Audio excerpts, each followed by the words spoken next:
Welcome to Renegade Inc., the show which allows us to think differently. Many people are astonished to learn that much of the economics taught at all Ivy League universities today are based on junk ideas. But more harmful is that practicing mainstream economists vindicate their own shortcomings and incomplete models by blaming individuals, wider society, and reality for not measuring up to their inhuman theories.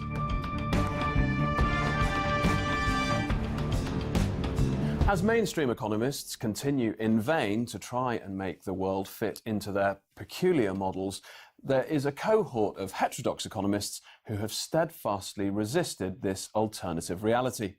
They're quietly rebuilding the dismal science so it reflects the real world. One of them is Professor Майкъл Хъдсъn. His latest work calls out the Orwellian language and doublethink that the mainstream economists have been hiding behind for decades. J is for Junk Economics is an important book that restores the original meaning of hijacked words and concepts, so we can have a better chance of restoring social order. I went to one of New York's greatest bars, Pete's Tavern, to catch up with Майкъл Хъдсъn, one of the world's best economists.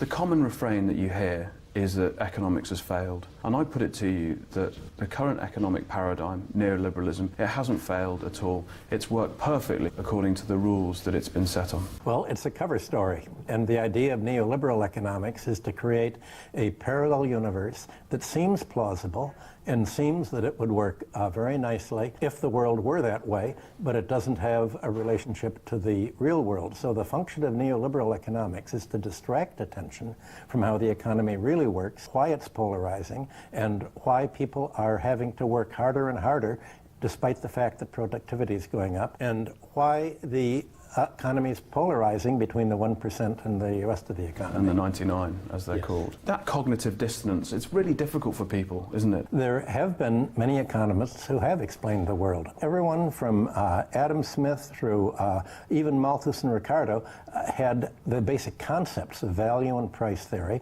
John Stuart Mill gets even better. Marx gets even better.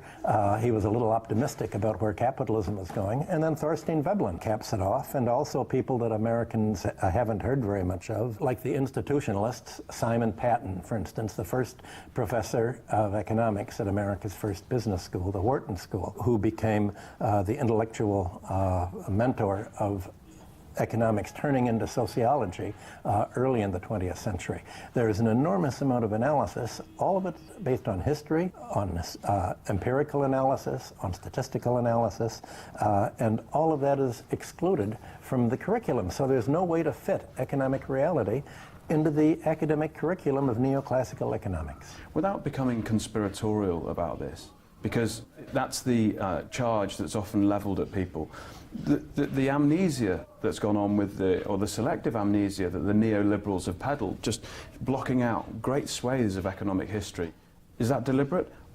And is that the cover story that you're talking about? It's a result of the lobbying process. The business interests who fund the major universities, the business schools, and the economics department want an economic doctrine that celebrates them, not criticize them. And certainly, when you have the University of Chicago's monetarist, that's very deliberately a special pleading, a lobbying interest for the financial interests and for the economy's financialization.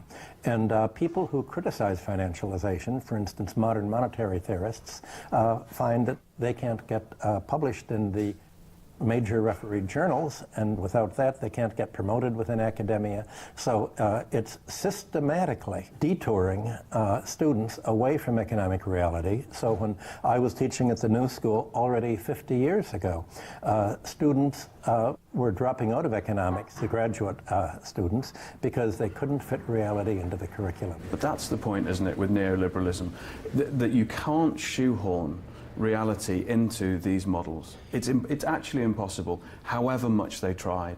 And people like Alan Greenspan, who I know you sacked, well done, at some point in your career, when he sat there and he said, I was shocked. Those of us who have looked to the self-interest of lending institutions to protect shareholders' equity, myself especially, are in a state of shocked disbelief. He shouldn't have been shocked, should he? He shouldn't have been shocked that this derailed so badly and actually he wasn't the man that knew. Assuming he was really shocked and didn't just say that he was shocked. I mean, he had to say he was shocked. He couldn't say, I knew it would happen, but what the hell, they paid me to do it.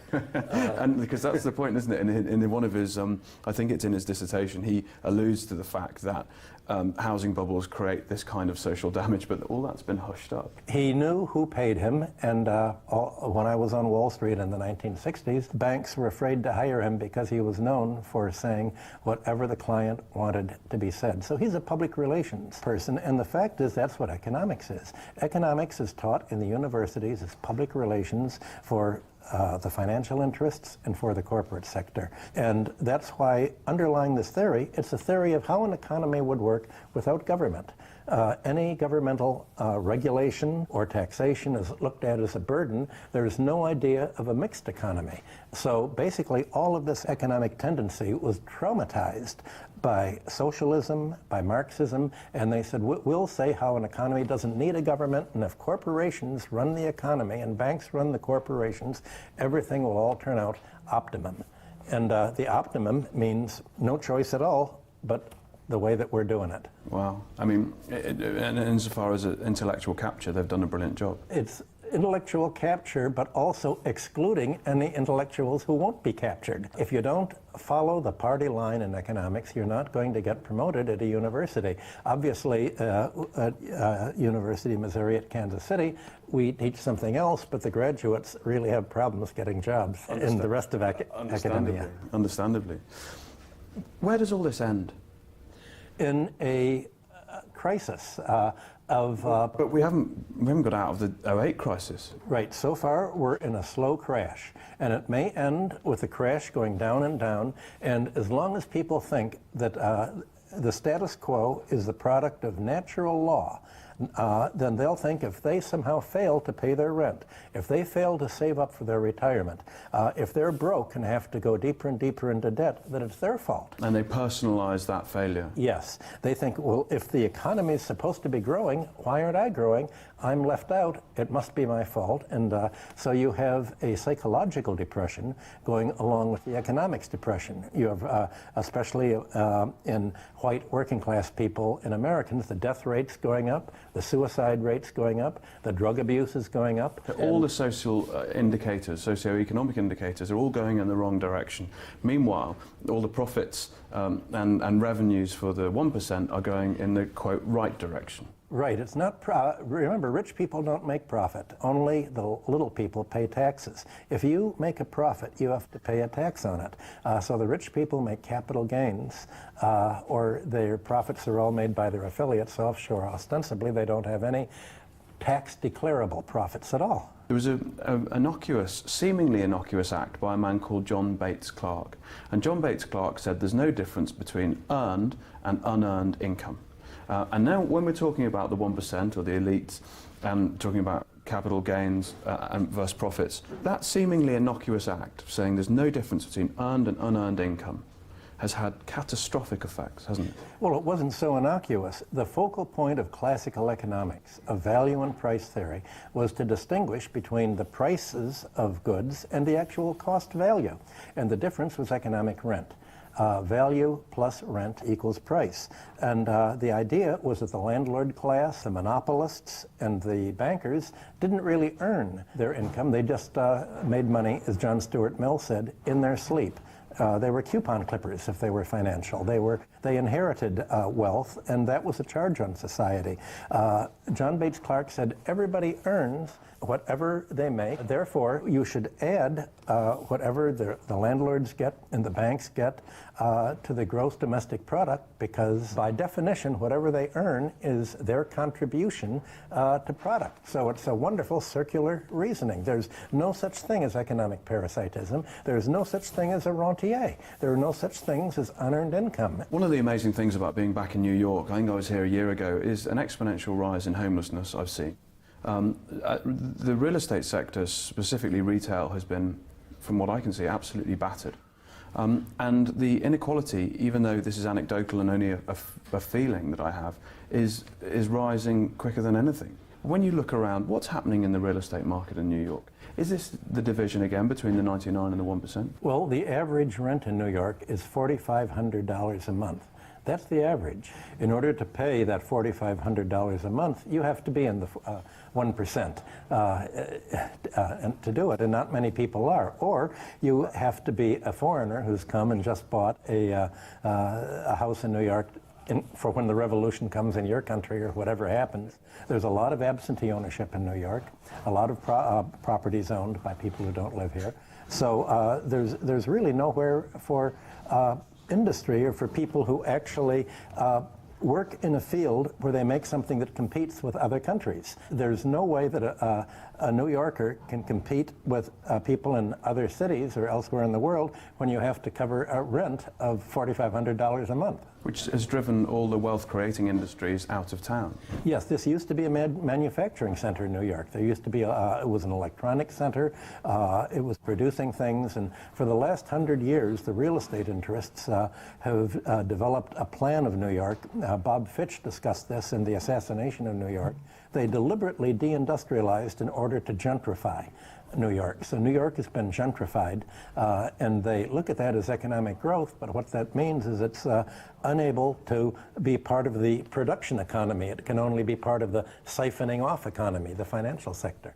Is it any surprise that your current president is a real estate magnate? That's the easiest way to make money, and in fact, real estate has been how most of the middle class accumulated its money after World War II, and is now being impoverished by having to go into debt to buy property, but the property is no longer rising in value, giving them the free lunch of capital gains that they enjoyed between 1945 and about 1995. You talk about the role of the rentier in J is for Junk Economics, your new book. Just describe the rentier for us, if you will. A rentier is someone who lives on economic rent by either being a landlord or being a monopolist and charging a higher price than it costs to produce a good, or a financial, a banker who simply can create credit on a computer and charge interest for it. So a rentier is someone that is not technologically necessary for society. For instance, most societies have the same technology. Soviet Russia, the United States, China, Europe, they all had the same technology, but they all had a different organization of real estate and banking, and hence rent and interest and anti-monopoly rules. So the least regulated economy became the most parasite-ridden, where you had an overclass that didn't work, that didn't produce goods and services, but just charged for housing, charged for money management, charged for monopoly goods, and that's what the economy is turning into. And in a way, it's a neo-feudal economy. What does neo-feudalism mean? Because I know you define it in the book.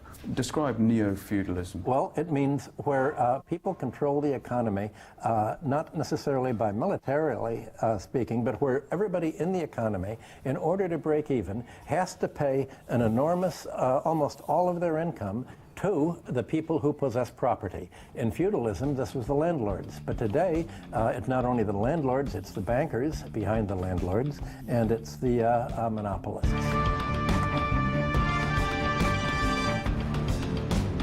Our book of the week this week has to be J is for Junk Economics by Professor Michael Hъдсъn. As you're a well-read crowd, you should know that you shouldn't ever judge a book by its cover, but it's particularly relevant in this case. The contents of this tome are excellent. The cover leaves a little to be desired. Adam Smith was the godfather of classical economics, but since its publication, his work has been used as a political football, financiers twisting his words to suit them. Lord Griffiths advocates ruthless individualism to push this idea that if bankers get rich, then we get rich too, through a process known as trickle-down economics, or horse and sparrow theory. If you feed the horse enough oats, some will pass through to the road for the sparrows. The idea is that extreme wealth concentrated on a small minority will eventually trickle down to everyone else. But it doesn't work, because by the time the money reaches the people at the bottom of our money pyramid, it's lost its purchasing power. Now, a decade on from one of the biggest financial bailouts in history, and looking around after the dust has settled, it doesn't seem that Main Street America got a particularly good deal. Whilst we were talking in New York, I asked Professor Michael Hъdсъn to cut through the media spin and tell us what really happened when the difficult decisions had to be made about who should pick up the tab for Wall Street's recklessness. The Federal Reserve said, we have a choice. They went to President Obama. Who do we save, the banks or the economy? He said, save my constituency, the banks. They're the people who paid for my political campaign. Forget the economy. And his role, as he put it, was to stand between the banks and the mob with pitchforks.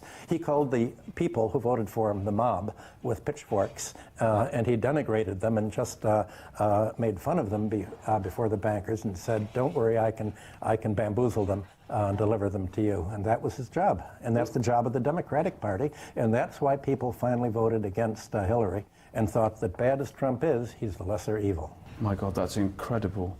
Damning indictment of Obama. Yes, just remember that Trump was the lesser evil. Will Obama's legacy be, when we get far enough away, when history really reflects, will it be that this is the guy that bailed out Wall Street, not Main Street? Yes, that's the most important legacy, that he said he was going to protect the homeowners, and 10 million American families were foreclosed upon. He broke every promise he made, but his legacy, of course, is Donald Trump. It's no coincidence that we are sitting in Pete's Tavern. In the Prohibition era, this here was a speakeasy, right? And the front of this bar was a flower shop. You used to be able to come through the fridge to get into here, and then you could have a drink and talk openly. What you've actually done from Prohibition times to now, about 100 years on, let's say about a century, is you've created something which allows people to speak easy again about economics, because you've actually cut through, can I say, all the crap. Well, that was my intention. Thank you. And the language that has been used to date has been so telling. And the doublethink that you reference a lot in the book, the Orwellian doublethink and doublespeak, reversing that, it mustn't have been an easy feat, or was it? Well, I originally used most of these words in explaining my long theory and my general theory of how the economy works. But people asked me, well, wait a minute, you're using words in a different language, a different way than we see them in the public press. Rent, disposable personal income. And I thought, wait a minute, just the parts themselves, each individual part. If you see how the press uses disposable personal income and what it actually is, how the press talks about equilibrium and what's really happening, it could show how the neoliberal vocabulary doesn't work, and it's basically a lobbying effort by the banks and the corporate sector to convince people that it's their fault if they're poor, not the way the economy is malstructured. And is there a Stockholm syndrome to all this? Because does man on the street, woman on the street think, actually, if the 1% keep getting rich, I too will, and I'll sort of fall in love with my kidnapper? It's not simply the 1%. You had what really lost the election for Hillary was when she came in and she said, look at how GDP, gross domestic product, has grown in the last 8 years. Aren't you better off now than you were 8 years ago, thanks to Obama? And all of the gross domestic income had gone to the 5%. The 95% were not better off. And they said, wait a minute, who is she talking to? Who is the we she means? Who is the we was her campaign contributors, the 5%. And the 95% finally said, this is it. If she thinks I'm better off after 8 years of Obama, I'm voting for Donald Trump. You talk about bubbles. She lives in one, right? Yeah. Should she stay in the woods, do you think? I hope so, and be devoured by the bears. Unfortunately, she said she was going to come out of the woods, and even Bill Maher, her supporter, gave a big presentation on this Friday show saying, Hillary, get back in the woods. Don't come out. But the fact is, you have to get rid not only of Hillary, but of the banking class, the Wall Street class that controls the Democratic Party, and knew that they would lose with Hillary and they would win with Bernie Sanders. Let's get back to this language thing. J.S. for Junk Economics. I think one of the points at the heart of it is this free market economics. Free market economics. untangle this for us. Well, here's another Orwellian doublethink. To the classical economists, a free market was a market free of landlords, free of predatory bankers, and free of monopolists. It was where a market in which people were paid according to what they actually produced. But now, over the last 100 years, in the Chicago School, libertarians say a free market is a market without any government interference. It's a market free for the rentiers. It's a market free for landlords to charge whatever they want, free for banks to charge whatever they want, and we're not going to throw a single banker in jail because that wouldn't be a free market. A free market is free for the health insurance industry to make up to 13% of the whole GDP, charge whatever they want as monopolists. So the whole meaning of the words has been reversed. We're living in Orwell's 1984 when it comes to economic terminology. But upholding this status quo and going through this idea of Tina, you know, there is no alternative, which is very much the Thatcherite, and actually I think probably goes back to Pinochet. That's exactly right. Yeah. The free market ideal is, in order to have this kind of free market, you have to prevent any alternative. You have to prevent it by military force if necessary, and of course that's what the Chicago boys did in Chile. There was a mass assassination of labor leaders. They closed every economics department in Chile except for the Catholic University. You can't have intellectual freedom and a free market neoliberal style. You have to be totalitarian in order to impose the kind of free market that the Republicans and the Chicago boys want. Let's get to the illusion of choice. Because if neoliberal isn't going to die, you've got a red and a blue. Or yes, yes please, and yes thank you. What does that mean? The choice is between yes to your policies, yes please to the status quo, and yes thank you to the status quo. But as W.B. Yeats said, the center can't hold. And the center isn't holding. You're having a polarization between the 1% and the 99% that are reduced into a state of debt peonage, basically, where all of the income they earn has to go just to break even by paying the banks, the landlords, and the insurance companies. But here's the point on rent seekers, rentiers. The reason why they fight so hard for their life is because they can't innovate, they can't create real wealth, they can't create products that innovate or add value to the real economy. So it's logical, is it not, that the rent seeker would fight the dirtiest fight to keep that monopoly position? They actually could add value and produce, but it's so much easier and more remunerative simply to do a rip-off, to make money by lending to people and make them do the work, make money by buying real estate and just charging more, make money by borrowing money and taking over a company and firing a lot of workers, outsourcing, taking the pension fund. It's easier just to take than to produce, and so it's a policy choice. When you look at the developed West, certainly America, it looks almost like a Roman tragedy. It's exactly like Rome in the sense that the creditors took over, and when the creditors took over, one of the things they did in 133 BC, they killed all the pro-creditor interests. They killed all the Democrats, killed the Gracchi, and for 100 years you had a civil war. The Americans have maintained their role in Latin America by backing dictators, by assassination squads, by the special team. It's polarizing because all the oligarchs took all the money they made financially and they put it into land, and they put it into monopolies, and they put it into military power, and all they had left was military power and the power to destroy other countries like they did in Asia Minor and the other colonies that they looted. And that's all America's left with today militarily. We can bomb anyone like we've bombed Libya and Syria and Iraq, but it's impossible to invade the country because you're not going to have a land army. All you can do is threaten and destroy, and that's the oligarchy's foreign policy. That's it from Renegade Inc. this week. You can drop the team a mail, studio@renegadeinc.com, or tweet us @RenegadeInc. We'd love to hear from you. Join us next week for more insight from those people who are thinking differently. But until then, stay curious.